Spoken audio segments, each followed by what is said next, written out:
Bonjour, nous sommes en 2015 dans le site de l'Institut Docteur Angélique, dans une série de vidéos consacrée à un commentaire de l'Apocalypse de Saint Jean. Et je voudrais, dans cette avant-dernière leçon, parce qu'il y aura une dernière leçon qui fera un bilan de tout cela, je voudrais aborder le texte par lequel Saint Jean, le dernier apôtre vivant, qui est mort, on peut le dire, dans son lit, en Grèce, dans la ville d'Éphèse, par lequel il conclut la révélation publique. Ça veut dire qu'après lui, il n'y aura plus d'autres révélations publiques officielles. Tout est écrit. C'est un texte solennel qui ressemble un petit peu à celui qu'on trouve parfois dans les tombes des pharaons égyptiens et qui menace de toutes sortes de malheurs celui qui touchera, je dirais, au testament. Pour les Égyptiens anciens, on peut dire que la momie de l'empereur, du pharaon, qui est Dieu, il ne fallait pas la toucher puisqu'elle était le gage de la résurrection de tout son peuple, celui qui avait vécu lors de sa génération. Et bien là, ce petit texte au chapitre 22 de l'Apocalypse est aussi sans doute le même gage. Voilà ce qu'il dit. « Je déclare, moi, à quiconque écoute les paroles prophétiques de ce livre, qui oserait y faire des surcharges, Dieu le chargera de tous les fléaux décrits dans ce livre. Et qui oserait retrancher aux paroles de ce livre prophétique, Dieu retranchera son lot de l'arbre de vie et de la cité sainte décrits dans ce livre. Le garant de ces révélations l'affirme, oui, mon retour est proche. Amen. Viens, Seigneur Jésus. Que la grâce du Seigneur Jésus soit avec tous. Amen. Chez tous les chrétiens, sauf sans doute chez les Mormons, qu'on peut considérer vraiment comme des chrétiens, mais qui ont ajouté un livre qui ne fait en fait que reprendre par Joseph Smith, un jeune qui était adolescent, le texte évangélique à sa façon de le comprendre. Mais chez tous les chrétiens, il a été considéré qu'il n'y avait plus après cela, puisque l'apôtre Jean est mort, d'autres textes qui soient ajoutables à l'Écriture sainte. L'Écriture sainte comprenant l'Ancien Testament et le Nouveau Testament. Il faut savoir tout de même que le canon du Nouveau Testament et même de l'Ancien Testament a mis du temps à être fixé définitivement dans l'Église. Ça veut dire qu'au départ, c'est flou. Mais là, on peut dire qu'avec la mort de ce dernier apôtre, plus aucun livre ne sera écrit après. Et tous les évangiles apocryphes, qui datent souvent du IVe siècle, à une période gnostique, ça veut dire où une pensée venue de l'Orient dit qu'il y a deux dieux en fait. Un dieu du bien, un dieu du mal, le dieu du bien qui a créé l'esprit, le dieu du mal qui a créé la matière. Une sorte de pensée issue de Platon ou du manichéisme. Eh bien, ces évangiles-là ne seront pas gardés du tout dans l'Écriture sainte. Tout le problème maintenant, c'est que ce texte-là sera lu de façon différente en fonction des églises qui vont se multiplier sur terre, et particulièrement à la réforme de Martin Luther, de Jean Calvin, au XVIe siècle. Et effectivement, chaque église accusera l'autre en lui appliquant les malédictions qui sont contenues dans le texte. Les protestants diront « Regardez, vous catholiques, vous avez non seulement ajouté des livres de l'Ancien Testament, les livres deutérocanoniques ou apocryphes, disent-ils, c'est-à-dire tous ceux qui sont écrits en grec et qui font partie de la Septante, mais pas de la Bible en hébreu. » Eh bien, ils diront « C'est pour ça que vous êtes maudits. » Ils diront aussi, vous avez ajouté des traditions qui ne sont pas dans l'Écriture, des façons d'interpréter, par exemple en exaltant la Vierge Marie, en prononçant des dogmes infaillibles sur des choses qui ne sont pas en clair dans l'Écriture. Et donc, ils auront tendance à cette période de lutte intense à maudire l'Église catholique, à la dire même satanique. Évidemment, la chose a disparu, sauf parfois chez certains évangéliques, c'est-à-dire des protestants renouvelés actuels. Dans l'Église catholique, ce sera le reproche inverse.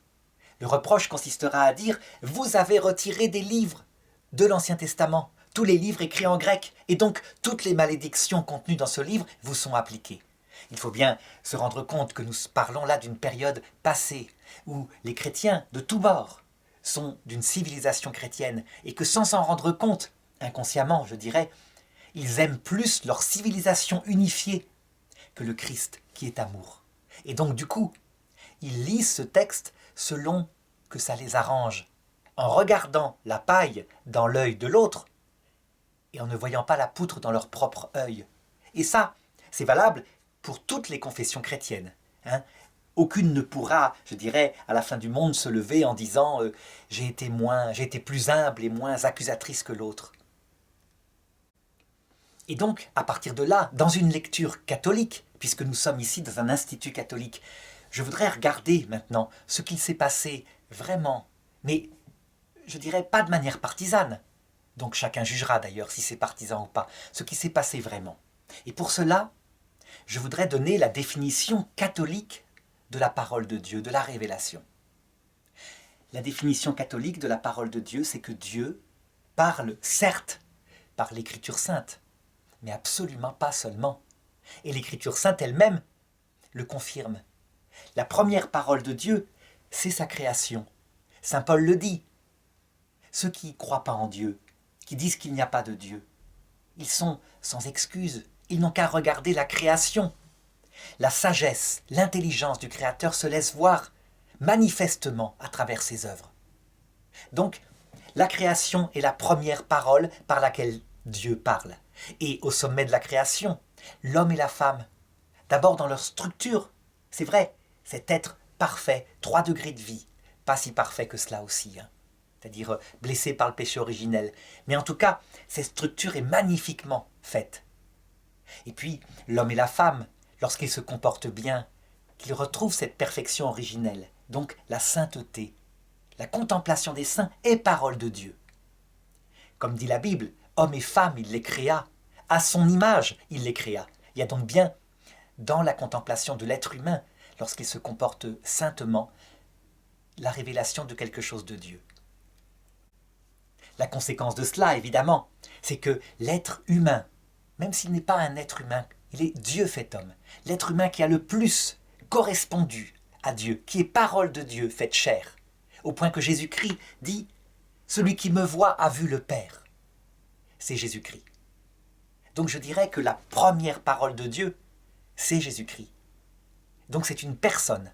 Et voilà pourquoi les catholiques, les orthodoxes aussi, ne se considèrent pas comme une religion du livre.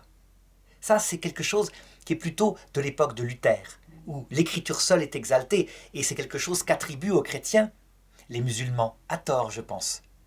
Puisque, comme on le voit, la parole de Dieu est bien plus large. Seulement, là, les protestants seront d'accord pour dire que le Christ est la parole de Dieu, la vraie parole de Dieu, et que l'écriture disparaîtra lorsque nous verrons le Christ à l'heure de la mort. Seulement pour les catholiques, le Christ, dans son humanité, qui est une créature, n'épuise pas l'infini de la nature divine qui est en lui, lui le Verbe éternel, et donc du Père qui lui est identique. Résultat, le Christ seul, dans son humanité, n'est pas suffisamment parole de Dieu, bien qu'il le soit pleinement. C'est pourquoi l'Écriture dit « Hommes et femmes, il les fit », qui est la femme qui, avec Jésus-Christ, est parole de Dieu plénière pour les catholiques. Et ça, évidemment, ce n'est pas textuellement dans l'Écriture, donc on devra trouver où est-ce qu'il le trouve. C'est d'abord la Vierge Marie, puisqu'elle est la personne qui a réalisé la vocation de la femme le plus pleinement, au point qu'un saint comme saint Maximilien Kolbe, mort à Auschwitz, disait « Si l'Esprit Saint avait dû se faire chair, ce serait la Vierge Marie. » Mais évidemment, la Vierge Marie n'est qu'une personne humaine, entièrement. Donc, en contemplant Jésus et Marie ensemble, on a, je dirais, une plénitude plus grande de la révélation de qui est le Père, à savoir en Jésus, ses qualités masculines, intelligence, sagesse, bonté, mêlées de féminin, douceur, humilité. Et en Marie, ses qualités féminines, douceur, humilité, amour, silence, mêlées de qualités masculines, force à la croix, elle est debout, elle souffre, elle reste fidèle, etc. On dira, ces qualités sont des stéréotypes. Non, elles sont aussi vieilles que l'humanité. C'est le yin et le yang, c'est le taoïsme qui déjà, de manière philosophique, les manifeste. Eh bien, ce qui est dans l'homme et la femme, très souplement, le Christ et la Vierge Marie, effectivement, le révèlent, et c'est l'image de Dieu. Cet aspect-là, je pense que les protestants le refusent. Le Christ est pleinement image de Dieu, et point. Les catholiques répondent oui, le Christ est pleinement image de Dieu, mais pas point. Son humanité ne peut pas épuiser sa divinité. L'Église aussi, donc la femme c'est aussi l'Église sainte telle qu'on la verra au ciel. Alors du coup, à partir de là, qui sont ceux qui ajoutent à la parole de Dieu, qui sont ceux qui retirent à la parole de Dieu et donc sur lesquels les fléaux cités dans le livre de l'Apocalypse s'appliquent? Eh bien, je voudrais montrer maintenant qu'en fait, c'est tout homme et c'est aussi toute Église qui a ajouté et retiré. Évidemment, ça paraît choquant pour un catholique, parce que je vais devoir l'appliquer à l'Église catholique. Mais je pense qu'à la fin, il n'y aura aucune espèce de polémique. Donc voilà, d'abord, prenons, je dirais, la poutre qui est dans l'œil de l'Église catholique, et que le pape Jean-Paul II reconnaît, bien évidemment. Retirer quelque chose de la parole de Dieu, donc, ça ne concerne pas d'abord l'écrit. Ça, c'est une vision protestante. Pour les catholiques, ça consiste dans le péché, tout péché, qui se sépare du message du Christ, qui est parole de Dieu. Le message du Christ se résumant en « cette vie est la préparation d'un monde nouveau, éternel ». Ce monde nouveau, son essence, c'est la vision de Dieu, face à face. Un Dieu infiniment amour, et dans ses relations trinitaires, totalement kénose, en ce sens que chaque personne exalte l'autre au-dessus de lui-même alors qu'elles sont absolument identiques en essence, en nature. Voilà. Issu de cet alpha, la connaissance de Dieu, de cet oméga, nous sommes faits pour le voir face à face, tout le reste déduit. À savoir, la vie terrestre, c'est un purgatoire. Nous y apprenons à acquérir un cœur, si possible, totalement amour, et si possible, totalement kénose, parce que nul ne peut voir Dieu sans mourir. Toute l'Apocalypse révèle, en fait, la manière dont Dieu façonne notre cœur, à travers des fléaux, c'est vrai, mais aussi des joies, mais aussi des fléaux qui reviennent, et des joies. C'est le symbolisme de ce texte-là, et tout ce qui passe par la vie terrestre connaît ces mêmes choses. Or, il y a en nous un mélange d'habitants de la terre, vraiment, c'est-à-dire de gens mondains, pas faits pour le ciel, qui aimeraient bien s'installer dans le bonheur ici-bas, et d'habitants du ciel. Si bien que l'habitant de la terre, eh bien, il est frappé de toutes sortes de fléaux, non pas pour sa perte, mais afin qu'il se transforme peu à peu en un habitant du ciel, qui vise cette vie éternelle. L'amour du prochain, dans cette description, est un commandement identique à l'amour de Dieu, parce que le chéri de Dieu, c'est notre prochain, chaque humain individuellement pour qui il est mort. Résultat, retirer de la parole de Dieu, de cet évangile que je viens de décrire, globalement, c'est pécher. C'est retirer quelque chose de cela, soit en vivant sur la terre, seul, donc pour ses plaisirs mondains, ce qu'on appelle l'idole, soit en s'aimant soi-même, plus que Dieu, plus que le prochain. Qui, le premier, a retiré de son cœur cette parole de Dieu, cet évangile, au sens non pas de l'écrit, mais avec un grand E majuscule, cette bonne nouvelle? Eh bien, c'est l'Église qui seule existe, à savoir l'Église fondée par les apôtres, l'Église catholique, universelle. Et donc, par 2 fois, Dieu lui imposera des fléaux. Je ne cite que 2 fois, mais il y a eu bien d'autres fois. Par exemple, vers l'an 1000, l'Occident, avec le pape, se révélant à lui-même comme puissance portée par le Christ, ayant la plénitude, y compris du magistère, les successeurs de Pierre et Paul, s'enorgueillit, c'est bien normal, et donc se comporte sans délicatesse. Le fait d'avoir ajouté le filioque dans le credo, c'est une vérité, je veux dire une vérité théologique. L'Église a bien eu raison au plan théologique, mais au plan de l'amour, de la délicatesse par rapport à l'Église d'Orient, qui voit sa puissance diminuer puisque l'islam l'attaque. C'est une indélicatesse profonde. Alors, le cœur de l'homme catholique, on peut dire, est donc enorgueilli. Quand Dieu trouve l'orgueil, alors il divise. La division n'est pas pour lui un but, c'est un fléau qui permet de comprendre sa propre faiblesse. On le voit très bien décrit, cette technique de Dieu dès l'arche de Noé, dès la tour de Babel. L'homme était unifié, il n'avait qu'une seule langue et ils se comprenaient. Et ils se dirent l'un à l'autre, Allons, construisons une tour qu'atteindra le ciel. Donc l'orgueil. Dieu vit cela, et il divisa le langage des hommes, si bien qu'ils ne se comprirent plus, et ils se dispersèrent par toute la terre. On peut dire que l'Église, étant en danger pour son âme d'orgueil, Dieu la divise une première fois. C'est donc l'Église orthodoxe qui a tout gardé, toute la tradition sainte des apôtres, et qui a refusé l'autorité du pape. Est-ce que l'Église orthodoxe retranche quelque chose de la parole de Dieu? Les catholiques vont dire oui, vous avez retranché la promesse de Jésus, j'ai prié pour que ta foi ne défaille pas. Et les orthodoxes répondront avec raison, et vous avez retiré l'humilité. Ils ont raison. Évidemment, l'Église catholique, donc surtout l'Occident, va connaître une gloire, une civilisation de haut niveau au Moyen-Âge. Et c'est merveilleux, c'est l'ère des cathédrales, l'ère des sommes de théologie. Seulement, comme toujours, parce que l'homme est homme, parce que Jésus l'a prévenu, de cette merveille de civilisation, l'humanité catholique, qui prend toute l'Europe occidentale, va s'enorgueillir. Est-ce que c'est la faute des Européens? Non, c'est le cœur de l'homme qui est comme cela. Qu'il y ait un succès, et tout de suite arrive l'orgueil. Qu'il y ait l'échec, et arrive parfois la colère, mais très vite aussi l'humilité. Si bien que, fondé là-dessus, sans que les Européens le voient, ils vont aimer, tout en croyant aimer le Christ, une idole qui s'appelle la civilisation glorieuse occidentale, chrétienne. Et ils vont faire vraiment les choses en conséquence. Ils ne peuvent pas le voir eux-mêmes, ils ne peuvent pas s'en rendre compte. Ils s'en rendent compte à l'heure de la mort, mais Dieu le voit.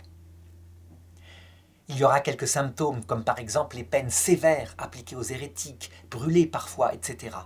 Même si, comparé aux crimes qui ont eu lieu dans les périodes du doute, les périodes des athéismes, il y a peu de morts, mais de toute façon, c'est en trop. Ce n'est pas digne de l'Évangile, et l'impact psychologique est énorme, si bien qu'au XVIe siècle, Dieu divise de nouveau l'Église. Martin Luther, c'est quoi?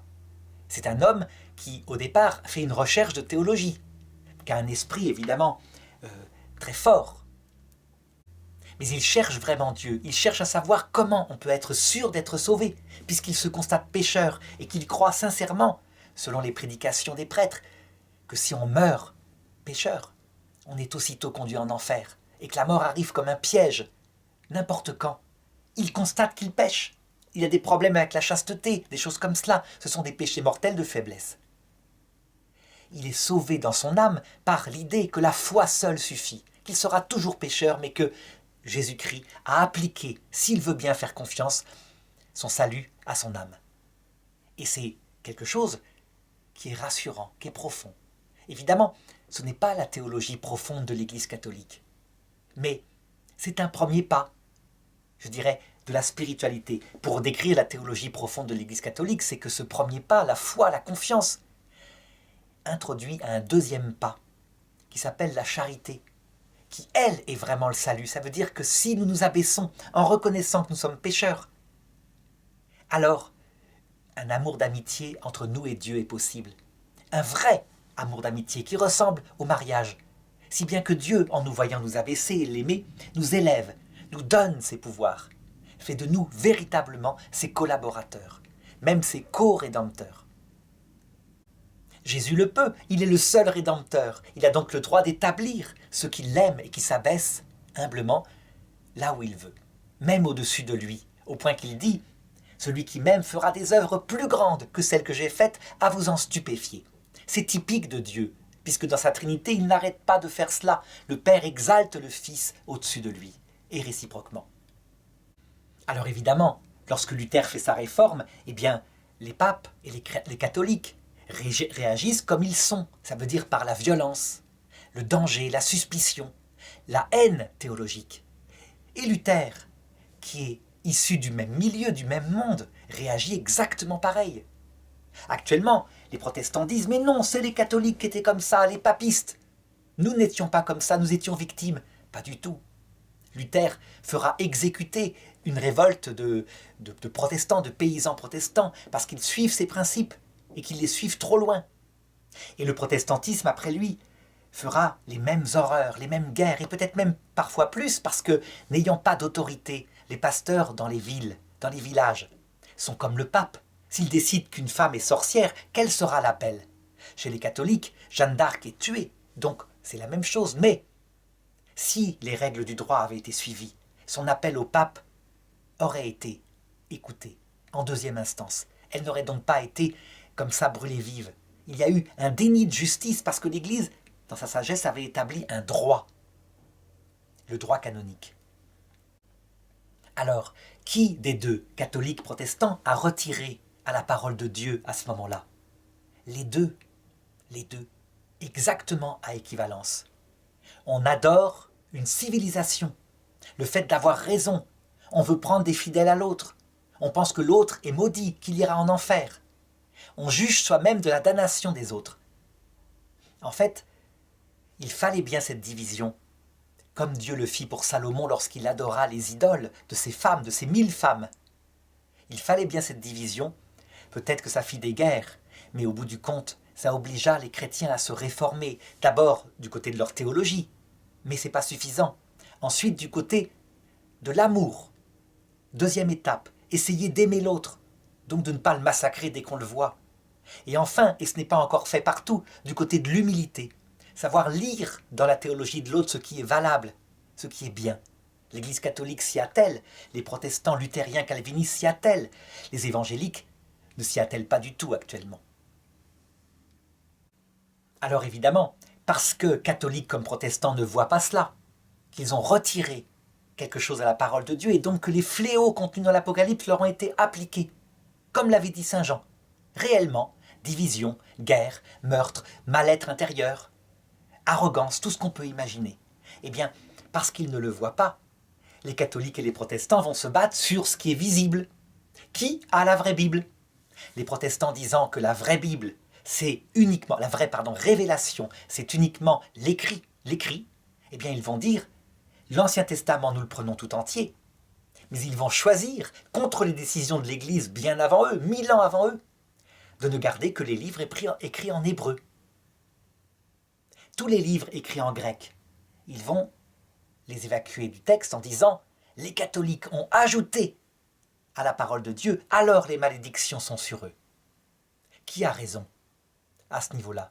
Catholique ou protestant? En réalité, ça se discute. On n'arrête pas de discuter. Moi qui suis catholique, je dirais, on a bien raison d'intégrer dans la Bible entière des Juifs, y compris la Septante, même les livres écrits en grec. C'est très important. Et les protestants répondront, mais non, seule la révélation en hébreu compte. Ce sont des écrits intertestamentaires, donc ils n'ont pas de valeur. Les catholiques répondront, on est dans le conflit que Jésus a connu entre Sadducéens, donc qui ne gardaient que les livres écrits en hébreu, les livres de Moïse, et qui donc en concluaient qu'il n'y a pas de vie après la mort, que les morts ne ressuscitent pas. Et puis d'autre part, les pharisiens qui, eux, gardaient les livres écrits en grec. Donc par exemple, le deuxième livre des Maccabées, on voit bien, au chapitre 12, je crois, au chapitre 12, il y a véritablement affirmé la survie de l'âme. Il y a même affirmé que des hommes morts, idolâtres, le péché impardonnable pour les musulmans, l'association, ils ont sur eux une amulette à une idole de Lamnia, eh bien peuvent être sauvés par la prière offerte sur terre, nous les vivants, à Dieu, donc une prière pour les âmes du purgatoire qui se purifient de l'autre côté, mais aussi par l'offrande de sacrifice au temple, donc par l'invocation de l'indulgence de Dieu. Les indulgences sont dans ce texte-là. On comprend évidemment pourquoi les protestants vont évacuer les textes écrits en grec. Parce que si le salut n'est que par la foi seule, quel que soit notre péché, on est confiant comme un petit enfant dans les bras de Dieu. Pas de purification, c'est inutile, évidemment. Il suffit de croire, et quel que soit son péché, on est aussitôt sauvé après la mort. Alors, qui a raison? Qui a retiré des livres? Factuellement, qui en a ajouté? Eh bien, je dirais que, matériellement, ajouter et retirer des livres, comme on le voit, pour nous catholiques, c'est quelque chose de secondaire. Il est bien plus important quand on a retiré l'évangile de son cœur, donc la vraie révélation par l'humilité et l'amour. En effet, pour les protestants, je dirais, s'il regarde bien le Nouveau Testament, il voit que Jésus donne raison aux pharisiens sur ce point théologique contre les Sadducéens. Bien sûr qu'il y a une vie après la mort. Il y a même un texte magnifique qui décrit le purgatoire. C'est l'histoire du riche et de Lazare. Ce riche, plein de bonne volonté, plein de repentir, qui prie Lazare d'aller voir ses frères pour qu'ils ne viennent pas dans une douleur. Eh bien, le pape Benoît XVI montre bien que ce n'est pas du tout caractéristique d'une âme de l'enfer, qui, elles, sont froides, démoniaques, révoltées lucidement contre Dieu, qui veulent gagner contre Dieu et réformer le message même de Dieu, obtenir la vision béatifique parce qu'elles l'estiment le mériter. Elles sont intelligentes. Et donc qui refusent systématiquement le message de Dieu fondé sur l'humilité et l'amour. Alors maintenant, ceci étant bien posé, donc l'essentiel, je voudrais comme catholique donner ma position de catholique. Évidemment, comme catholique, j'affirme que l'Église catholique a gardé la plénitude de l'Écriture, la plénitude du message, même si elle n'y a pas été fidèle, donc elle n'a pas à s'en glorifier, au niveau de son cœur, de ses membres, je veux dire. Mais du côté, je dirais, de la protection donnée par Jésus, qui crée un roc. Lui, le seul rocher, Jésus crée un roc, qui s'appelle le magistère de l'Église. Pierre, tu es Pierre, et sur cette pierre, je bâtirai mon Église, et les portes de l'enfer ne l'emporteront pas. Attention, le pape n'est qu'un pauvre humain, fragile. C'est donc Jésus seul qui, par un charisme, décide qu'il ne pourra pas se tromper lorsqu'il donnera l'interprétation juste de la doctrine universelle du salut. Universelle, pas la doctrine particulière. Si un pape décide prudentiellement de faire telle action pour aider l'Église, il peut se tromper. Il y a des avantages et des inconvénients. Non, je parle bien de la doctrine théologique. Qu'est-ce que le salut et comment obtenir le salut? Alors évidemment, comme catholique, sinon je ne serais pas catholique, je suis convaincu, j'y crois que Jésus est capable de le faire. Résultat, je suis convaincu que les orthodoxes, lors de la séparation de l'an 1000, ont perdu, ont retranché quelque chose de la parole de Dieu, au sens technique, un canal de la révélation qui s'appelle le magistère. Qu'est-ce que ça a apporté aux orthodoxes? Eh bien, comme tout, il faut regarder les avantages et les inconvénients. L'avantage, c'est que ils ont gardé l'essentiel, qui avait été défini pendant 1000 ans par les conciles œcuméniques. Donc, la communion des saints, totale. Le Christ et l'Église au ciel qui prie pour nous. Ils ont la Vierge Marie, ils ont les saints, véritablement. L'inconvénient, il se trouve du côté de la vérité. C'est que après la séparation en 1054, il y a eu 1000 ans. Et le magistère catholique a continué en s'appuyant sur le Christ à définir la foi. Donc, il leur manque certaines données qui sont très importantes du point de vue de la vérité, de la connaissance de la vérité. En particulier, par exemple, les orthodoxes ne sont pas encore sûrs si les âmes, juste après leur mort, si elles sont en état de grâce, entrent dans la vision de Dieu. Il y a des écoles qui disent non, elles attendent la fin du monde. D'autres qui disent le bon larron est bien rentré dans le paradis tout de suite, donc nous aussi. Dans l'Église catholique, ça a été tranché solennellement par le pape Benoît XII. Dans sa constitution Benedictus Deus, nous devons tenir que dès que la purification est faite, après la mort, les âmes qui sont prêtes entrent dès maintenant dans la vision béatifique sans attendre la résurrection. Quant à celles qui meurent, qui arrivent après la mort en état de péché mortel, séparées de Dieu, eh bien, elles sont aussitôt conduites en enfer, dans la séparation de Dieu. Pour moi qui suis catholique, cet apport, ce charisme du magistère qui protège l'écriture et la tradition est essentiel, comme théologien aussi. Et il faut faire le pari d'y croire, de s'appuyer sur ce roc fondé par le Christ. Mais attention, ça n'ajoute rien, je dirais, à la plénitude de la compréhension de l'Église, sauf des repères, comme des réverbères dans le jardin. La preuve, c'est quand on regarde la façon dont les théologiens catholiques ont compris ce dogme que je viens d'indiquer. Eh bien, avec la scolastique, saint Thomas d'Aquin, saint Augustin avant lui, et jusqu'au XXe siècle, on a compris que la majorité des hommes seraient damnés, et même les bébés morts sans baptême, puisque après la mort, c'est trop tard. S'il faut la grâce, et les bébés qui meurent sans baptême ont le péché originel, qui est théologiquement un péché mortel.